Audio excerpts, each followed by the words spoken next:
और इसी बेहद ही खास विषय पर चर्चा करने के लिए आज हमारे साथ ग्वालियर से जुड़ रहे हैं आनंद नगर के प्रतिष्ठित स्कूल वीनस पब्लिक स्कूल के संचालक डॉक्टर विवेक गुप्ता जी। डॉक्टर विवेक गुप्ता जी, बहुत स्वागत है आपका हमारे खास कार्यक्रम स्वराज करियर मंत्रा में। बहुत जल्द स्कूल खुलने वाले हैं, कई तरह की समस्याएं आने वाली हैं और कई माता पिता को जिज्ञासा है, ये भी आप बहुत अच्छे से जानते हैं क्योंकि लंबे वक्त से आप भी स्कूल का संचालन करते आ रहे हैं। समस्याएं क्या क्या होंगी, इसको सबसे पहले हम आपसे जानना चाहेंगे। स्वराज एक्सप्रेस सभी दर्शकों को मेरा नमस्कार वंदन जी। जैसा आपने बताया कि जो समस्याएं हैं मैम, ये बहुत बड़ी समस्या है। पहली बार इस तरह की समस्या हम लोग शिक्षागण के सामने भी आई हैं।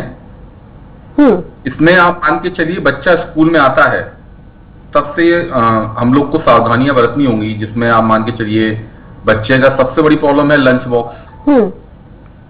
जैसे बड़े लोगों को तो हम लोग दूर बैठा के सोशल डिस्टेंसिंग का पालन करा सकते हैं, पर अगर हम छोटे बच्चों को देखें तो वहां सबसे बड़ी समस्या जो आनी है वो ये आनी, बच्चे एक दूसरे का टिफिन अगर शेयर करते हैं, आसपास बैठते हैं, स्पोर्ट्स में अगर वो बॉल भी टच करते हैं या कोई भी इंस्ट्रूमेंट स्पोर्ट्स इंस्ट्रूमेंट टच करते हैं, असेंबली में बच्चे एक दूसरे के पास खड़े होते हैं, कंप्यूटर में एक क्लास होके गया है और दूसरा क्लास फिर स्टार्ट होता है तो उस टाइम कंप्यूटर को सैनिटाइज करना। सेम इसी तरीके से जब म्यूजिक क्लास होते हैं तो म्यूजिक में भी हमें इंस्ट्रूमेंट्स बच्चे टच करते हैं। आर्ट एंड क्राफ्ट का पीरियड होता है, उसमें बच्चे और चीजों का उपयोग करते हैं।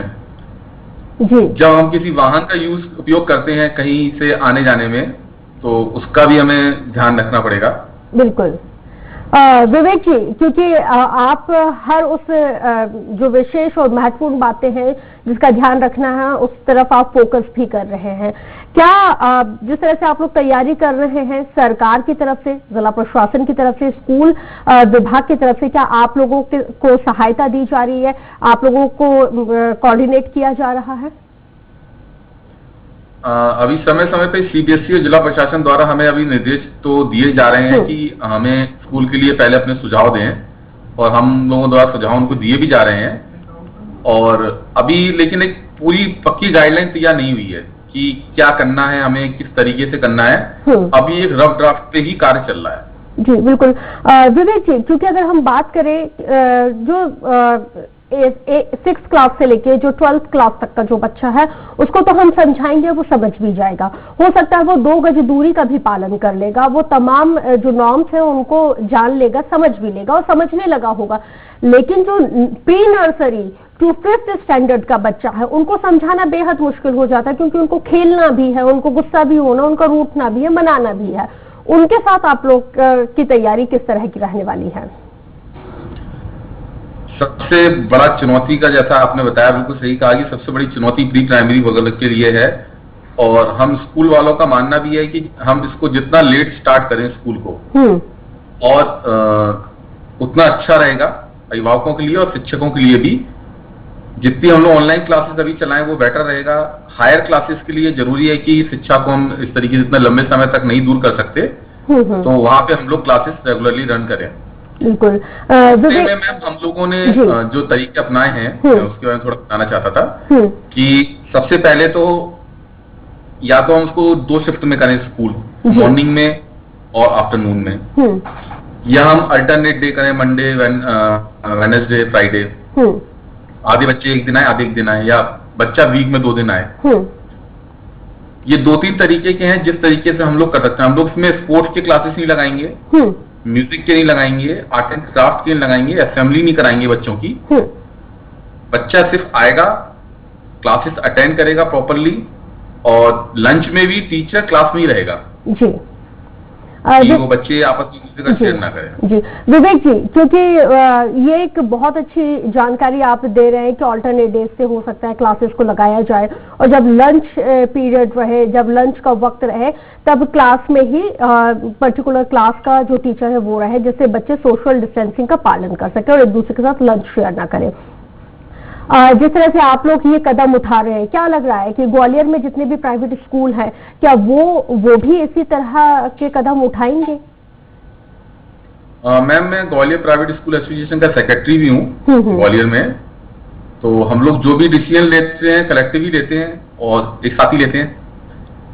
तो सोच समझ के पूरी प्लानिंग हम लोग रखते हैं। तो सारे स्कूल्स मैम जो भी करेंगे एक ही तरह का मैनर वे में चलाएंगे, यूनिक वे में चलाएंगे, जो भी चीज हम लोग करेंगे मैम। क्योंकि अगर हम बच्चों के स्कूल, जैसे स्कूल बस में भी बच्चे आते हैं, फिर कुछ प्राइवेट टैक्सीज भी रहती हैं, कुछ वैन भी रहती हैं, तो ऐसे में सोशल जो 2 गज दूरी है, सोशल डिस्टेंसिंग, उसको कैसे मेंटेन किया जाएगा? क्योंकि जो वैन वाले हैं वो क्षमता से ज्यादा बच्चों को बैठा लेते हैं, तो अब इन लोगों के लिए आप लोगों की क्या गाइडलाइन रहने वाली है? मैम मैंने वही आपको प्रारूप बताया कि सबसे पहले हम लोगों को बच्चों को अगर हम 2 शिफ्ट में बुलाते हैं या हम वीक में 2 दिन बुलाते हैं या 3 दिन बुलाते हैं, तो जो भी बस की या ऑटो की जो भी क्षमता है वो चौथाई रह जाएगी, 1/3 1/4 रह जाएगी। तो वहां पे हम लोग सोशल डिस्टेंसिंग इजीली से करा सकते हैं। नहीं, वाकई में, क्योंकि शुरुआत हो गई तो जाहिर सी बात है, क्योंकि पेरेंट्स भी काफी डरे हुए हैं इस वक्त कि अगर इस बच्चों को स्कूल भेजा जाता है, क्योंकि हमने कई फॉरेन कंट्रीज में देखा है कि स्कूल खुले फिर हजारों जो बच्चे हैं वो कोरोना पॉजिटिव पाए गए हैं, कुछ बच्चे सस्पेक्टेड भी हैं, तो उन कंट्रीज में इन स्कूलों को बंद करना पड़ा। तो ये नौबत ना आए, इसके लिए तैयारी वाकई में विवेक जी बहुत जरूरी है। हमारे साथ कॉलर जुड़ गए हैं छिंदवाड़ा से, राहुल हैं। राहुल जी बहुत स्वागत है, आप विवेक गुप्ता जी से सवाल कर सकते हैं। मेरा सवाल ये था कि जैसे स्कूल खुलेंगे तो स्कूल वालों को नहीं पता है ना कि कौन सा बच्चा बीमार है कौन सा नहीं, तो क्या इंतजाम है कि उनकी पहले जांच हो, उसके बाद वो बच्चा स्कूल में आए, जिससे खतरा कम से कम हो सके? जी, इसके लिए नमस्कार राहुल जी। सबसे पहले हमें इसमें जो ध्यान रखना होगा वो सबसे इम्पोर्टेंट ये है कि बच्चा आता है तो हम टेम्परेचर तो लेंगे, सैनिटाइज करेंगे बच्चे को हम प्रॉपरली। अभिभावकों से भी हम कहेंगे कि बच्चों को मास्क लगा के दें, नहीं है तो हम लोग स्कूल में उपलब्ध कराएंगे, बच्चे को ग्लव्स वगैरह देंगे। अगर बच्चा बाई चांस इन्फेक्टेड है तो वो किसी और को इन्फेक्शन ना फैला पाए, उसको हम इस तरीके से आइसोलेशन रखने की कोशिश करेंगे। अगर मेन इसमें हमारा जो सहयोग चाहिए होगा अभिभावकों से ही चाहिए होगा कि वो बच्चों का विशेष ख्याल रखें। उनको अगर इस तरीके का कोई भी सिम्टम महसूस होता है तो वो स्कूल तो भेजे ही नहीं, और जल्द से जल्द पास के चिकित्सक में जाएं और उसका पता करें। तो जाहिर सी बात है राहुल जी, आपको आपके सवाल का जवाब यहाँ पे विवेक गुप्ता जी ने दे दिया है। एहतियात आप लोगों को भी बरतनी है, क्योंकि अभिभावक हैं और स्कूल जितनी सावधानियां बरत सकता है, बरत रहा है, वो उस पर अमल जरूर करेगा। बहुत शुक्रिया हमें कॉल करने के लिए। विवेक जी, जब बच्चों की एंट्री स्कूल में होगी, जब एग्जिट उनको किया जाएगा, तो इस वक्त किस तरह की प्रिकॉशंस बरतने की जरूरत है? एंट्री के वक्त आपने देखा होगा बच्चे एक साथ आते हैं, पास पास रहते हैं और इतने टीचर्स मैनेज नहीं कर सकते।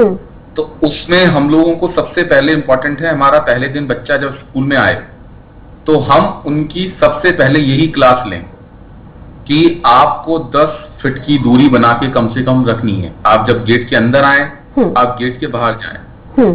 हर क्लास से दूसरे क्लास के टाइमिंग में 3 से 4 मिनट 5 मिनट का अंतर रखना पड़ेगा आपको, ताकि बच्चे का टाइम अलग अलग हो, ताकि गेट पे भीड़ ना हो, कॉरिडोर में भीड़ ना हो, सीढ़ियों पे भीड़ ना हो, ये रहेगा।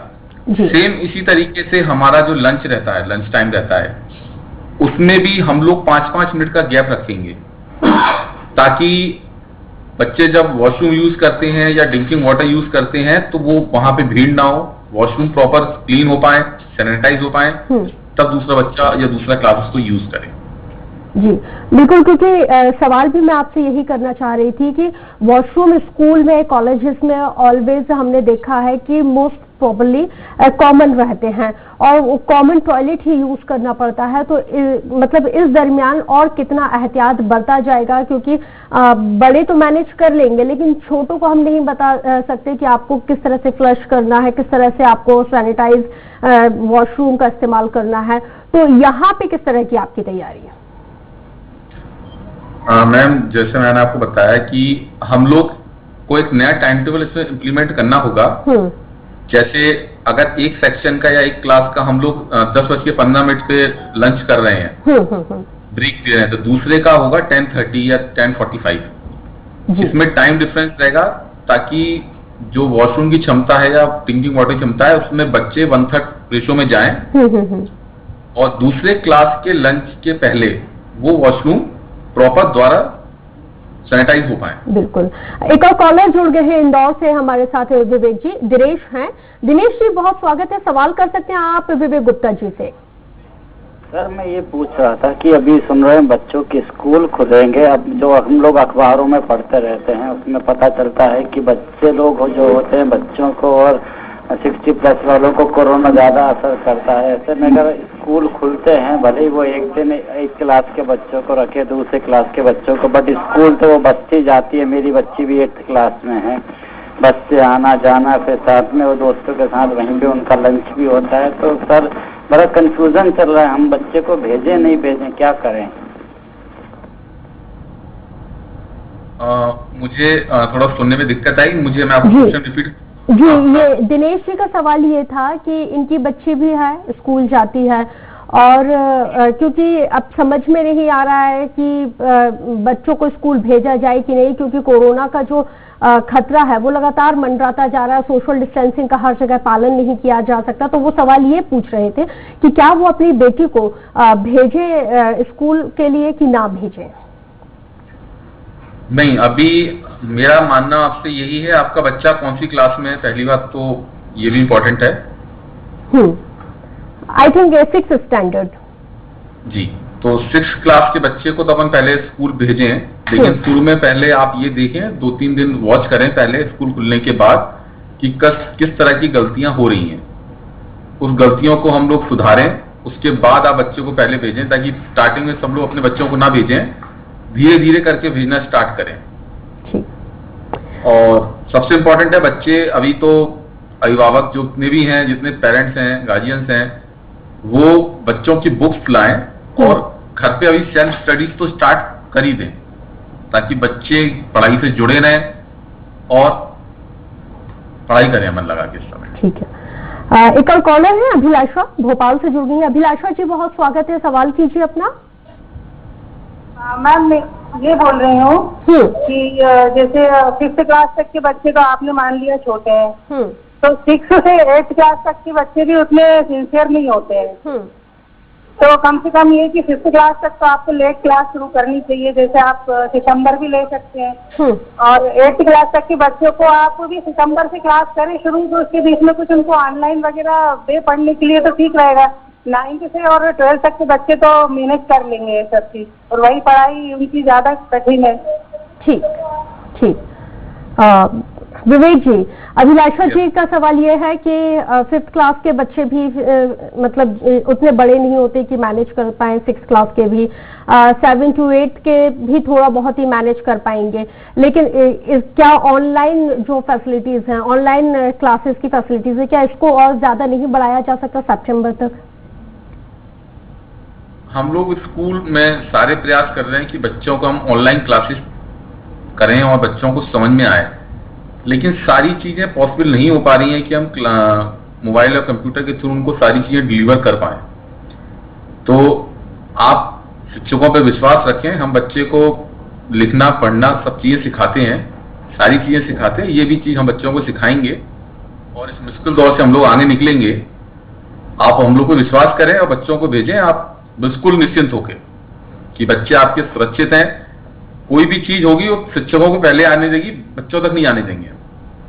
बिल्कुल अभिलाषा जी, आपको आपके सवाल का जवाब मिल गया होगा, जाहिर सी बात है, क्योंकि यहाँ पे विवेक जी भी कह रहे हैं कि ये बच्चे जितने आपके हैं उतने ही ये बच्चे स्कूल वालों के भी हैं, जो टीचर्स इनके साथ इनको पढ़ाते हैं ये उनके भी बच्चे हैं। तो इनकी जिम्मेदारी भी इन टीचर्स पे, स्कूल एसोसिएशन के तमाम लोगों पे बनती है, प्रिंसिपल पर बनती है। तो आप लोगों को बेफिक्र हो जाना चाहिए, क्योंकि किसी भी हाल में बच्चों की पढ़ाई के साथ मतलब कोई भी खतरा नहीं लिया जा सकता। शुक्रिया आप हमारे साथ जुड़े, तब हमें कॉल करने के लिए।